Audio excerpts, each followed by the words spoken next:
Bah oui, on a envie de comprendre et de chercher à comprendre pourquoi il y a un gros écart entre la prévision de croissance du gouvernement à 5% et celle à la fois de l'INSEE qui l'a confirmé, de la Commission européenne ou même de la Banque de France, quasiment autour de 6%. Bonjour Marc. Bonjour David. Marc Vigneault, journaliste au Point. C'est le variant Delta, c'est la situation sanitaire qui potentiellement peut hypothéquer la reprise économique qui est attendue par le gouvernement. On se dit que combiné peut-être avec ce ralentissement de la croissance, enfin de la campagne de vaccination qui reprend malgré tout un petit peu ces derniers jours. Et voilà, on pense tous à cette quatrième vague qui pourrait se projeter sur la France à la rentrée. C'est ça qui pourrait bouleverser les plans de l'exécutif et qui font que la prévision de 5% est plus prudente. Oui, oui. Alors de toute façon, les prévisions budgétaires, enfin les prévisions économiques qui sous-tendent les prévisions budgétaires sont toujours un peu arbitraires. Il faut bien arrêter un chiffre à un moment, et c'est vrai que Bercy cette fois s'est dit on va jouer la prudence. D'autant qu'ils étaient à 6%, ils sont redescendus à 5%, donc c'est vrai que... Voilà, mais parce que la situation économique aussi a beaucoup fluctué. On a eu beaucoup forcément, comme on alterne les phases d'ouverture et de fermeture de l'économie, en fonction du moment, les prévisions bougent pas mal. Alors les dernières prévisions sont celles que vous avez citées, de l'INSEE et d'autres institutions qui prévoient 6% de croissance. Et de son côté, Bercy reste prudent. Mais il vaut mieux C'est avoir rare des bonnes d'avoir un écart nouvelles à aussi annoncer. important, non? Un point d'écart, c'est pas rien, hein?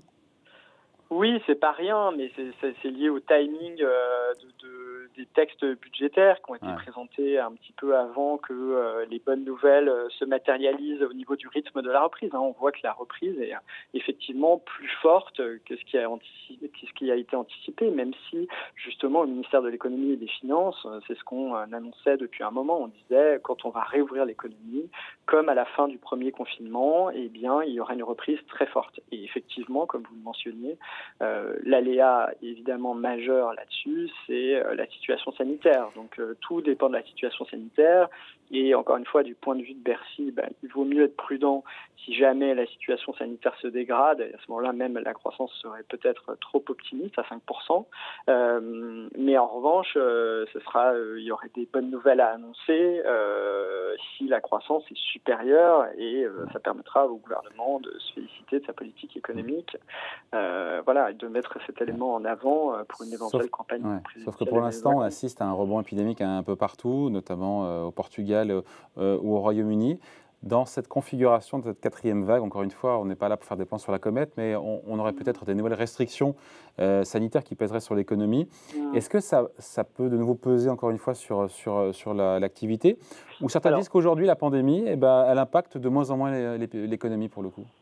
Alors, ce qu'on voit, c'est que la dernière enquête de conjoncture de l'INSEE auprès des chefs d'entreprise, c'est que elle date un tout petit peu. Donc, la situation depuis, on parle beaucoup plus de la quatrième vague, etc. Mais les chefs d'entreprise, eux, ne prévoient pas qu'il y aura des mesures de restriction sanitaire aussi sévères.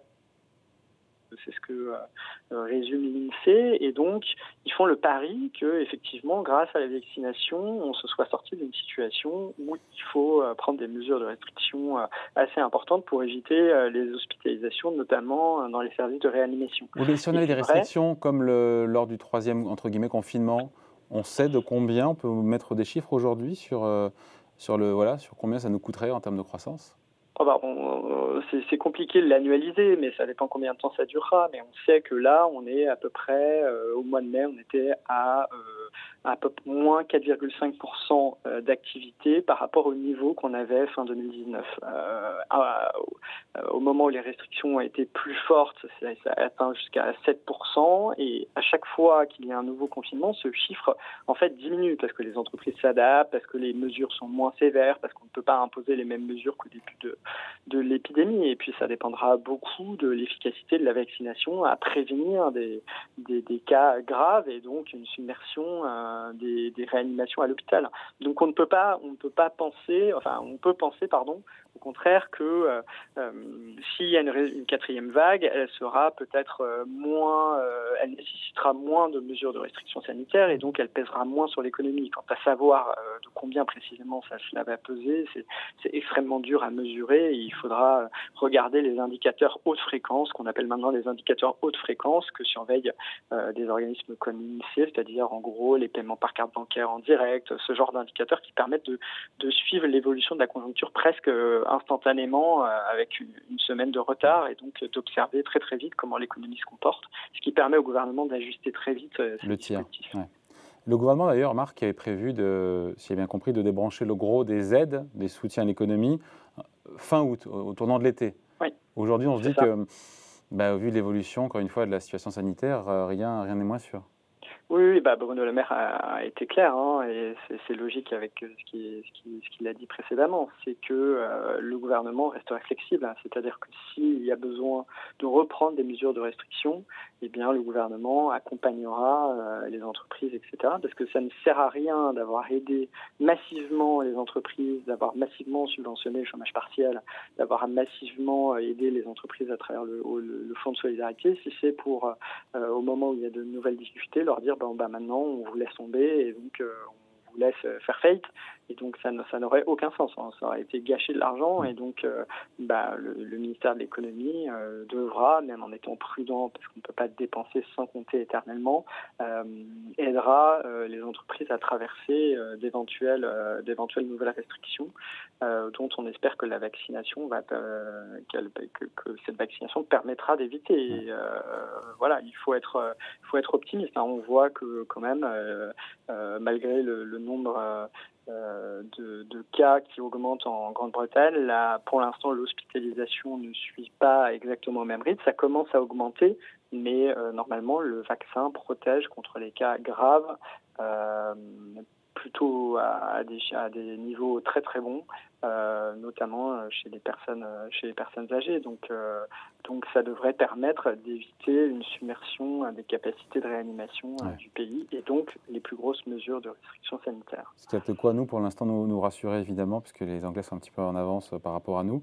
Donc en gros, ça serait une ineptie de dire que le gouvernement est pessimiste. C'est pas normal qu'il ne bouge pas sa prévision, encore une fois, de croissance à 5%. D'ailleurs, au vu, encore une fois, tout ce qu'on vient de dire là, et des nuages qui s'amoncellent au-dessus de l'économie française. Non, mais encore une fois, les prévisions, elles sont faites à un moment. Je pense que dans la période actuelle, on peut dire que le gouvernement joue la prudence. S'il n'y a pas de quatrième vague, le gouvernement joue clairement la prudence et pourra annoncer des bonnes nouvelles. Et donc, il se ménage des bonnes nouvelles à annoncer. D'un point de vue politique, on comprend très bien à quoi ça sert. Après, est-ce que ça change grand-chose? Il se met en position de pouvoir réactiver les aides. Je pense qu'il ne faut pas le prendre plus, de donner à cet écart plus d'importance qu'il n'en a.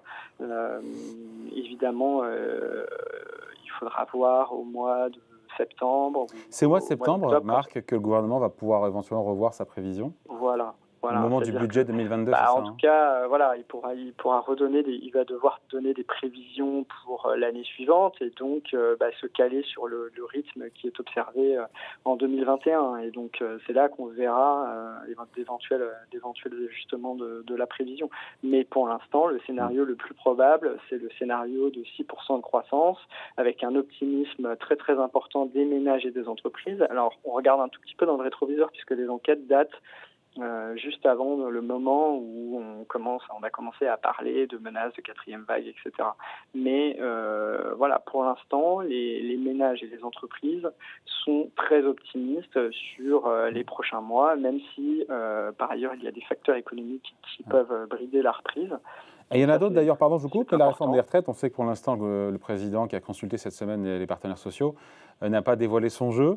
Cette réforme des retraites, si elle était mise en œuvre à la rentrée, on se dit que ça pourrait peser pour le coup sur l'activité, parce que ça pourrait entraîner des troubles sociaux et générer de l'anxiété. Alors oui, c'est un peu pour ça qu'Emmanuel Macron hésite à passer cette réforme des retraites maintenant, parce que si effectivement elle suscite une forte opposition, ça pourrait entraîner des blocages. En tout cas, il y a un front syndical contre cette réforme. Oui, alors on voit que ces derniers temps, ils n'ont pas beaucoup mobilisé, mais ce qu'on peut craindre, par exemple, c'est pour la SNCF, les transports, peut-être la RATP, donc il faut être assez prudent là-dessus. Puis s'il y a des manifestations importantes, effectivement, c'est un problème. Après, il y a des économistes qui disent que quand dire aux Français vous allez devoir travailler plus longtemps, vous aurez une retraite, finalement les gens vont penser qu'ils auront une retraite moins élevée, etc. Ça peut être un peu anxiogène, donc ça ne pourrait ne pas les encourager à dépenser l'épargne pour ceux qui ont pu accumuler de l'épargne pendant les confinements, à ne pas la dépenser et à la garder en prévision de la retraite. Mais l'argument inverse peut être avancé, c'est-à-dire si on sait que le système des retraites a été consolidé, que l'État réduit les déficits, on peut être rassuré quant à l'éventuel voir le verre d'eau à moitié vide, à moitié plein. Voilà. Et donc, voilà, les deux arguments finalement sont avancés. Ils ont tous les deux une validité. Peut-être qu'à court terme, ça peut inquiéter un peu les Français. Et puis, une fois que la réforme est installée, ça peut les rassurer. Effectivement, il faut à tout prix éviter le scénario de la réforme avec les blocages qu'on a connus fin 2019. Voilà. Mais par ailleurs, il y a cet effet psychologique. Si les Français commencent à penser qu'on leur remontera les impôts après 2022 parce que les gouvernements n'ont pas fait les réformes nécessaires, ça sera aussi un problème pour qu'ils relâchent un peu le cordon de la bourse et qu'ils se mettent à dépenser, et le taux d'épargne risque de rester plus élevé. Bon, voilà, merci en tout cas, c'est très clair. Explication signée Marc Vigneault, journaliste au Point. Merci Marc, bel été, on se voit à la rentrée. Merci David. Salut. Au revoir.